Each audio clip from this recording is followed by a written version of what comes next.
welcome back to Anne's Reading Corner, Reading with Anne. Anne's reviewing books. I don't know, something. I hope everyone's having a good day. So today we will be reviewing When We Meet Again by Victoria Alexander. And this one is one that so there's quite a few books that I've already read this year. As I said, I'm going to kind of be dropping one or two of those until I kind of get caught up to where I am currently. So I did not finish this very, very recently, but it's definitely been in the last year. So When We Meet Again I can't remember how much I paid for this book. As I said before, I will not pay more than $5 for a romance novel. So I probably paid about $5, maybe $6. I mean, maybe $6. And it depends if I'm really fiending for a romance novel. You can get this thing on Thrift Books, which I've talked about before. If you're interested in Thrift Books, it's a really awesome program. The more books you buy, you get a chance to get free books, and they have free shipping on books that are over $10 or orders that are over $10, because I usually get multiple books. And I do that about once a month. I get books, so that's probably why I get free books. Yay! So, Thrift Books, $5.09. Amazon paperback was $5.43. At the Kindle store is $5.99. And not that I am promoting this because I don't think it's very nice, but I did find it online. If you just Google the name of the book with the author, I did find it online on pdfread.net. They had this for free. You could just read it online. There was another internet source that used to have books that you could almost like a library read for free. It was called internetarchives.com. I don't know if anybody wants to check that out. For a little while I was reading on there. I really don't prefer reading online. I very much am a physical book person because I like to keep my books and add it to my personal library, and which is fairly extensive, and I love to add to it. It's one of my favorite things is to add to my book, add to my library. I add to it about once a month. If you ask anyone that knows and loves me, that means, you guessed it, having me move is torture. I have had people that pick up boxes and they're like, Jesus Christ, what's in here? Bricks? And I was like, no, close, books. So yeah, moving with me is not the most pleasant experience, but it's worth it because, amazing books.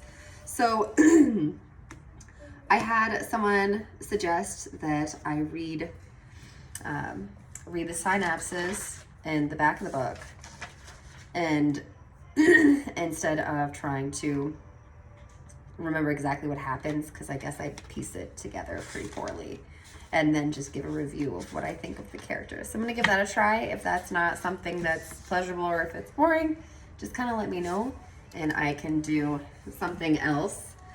So this book was, the copyright is 2005. And I'm gonna get makeup up for my plants. No. So the copyright was 2005. And so it's not super dated. But yeah. Okay, so let's see. So Pamela is a mystery to Alexei. Oh, I'm sorry, wait, I'm sorry. Let me start over again, sorry. Pamela is a mystery Alexei is determined to solve. There we go.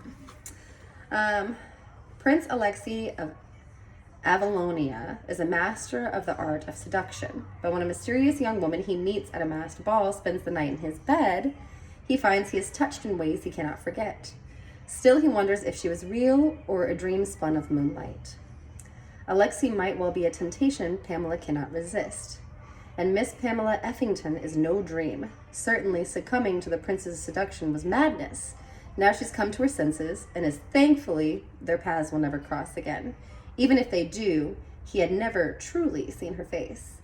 But they are both in for the shock of their lives. For back in London, determined to lead a blameless life, Pamela finds Alexei occupying her home, a townhouse she's only recently inherited, and he refuses to leave.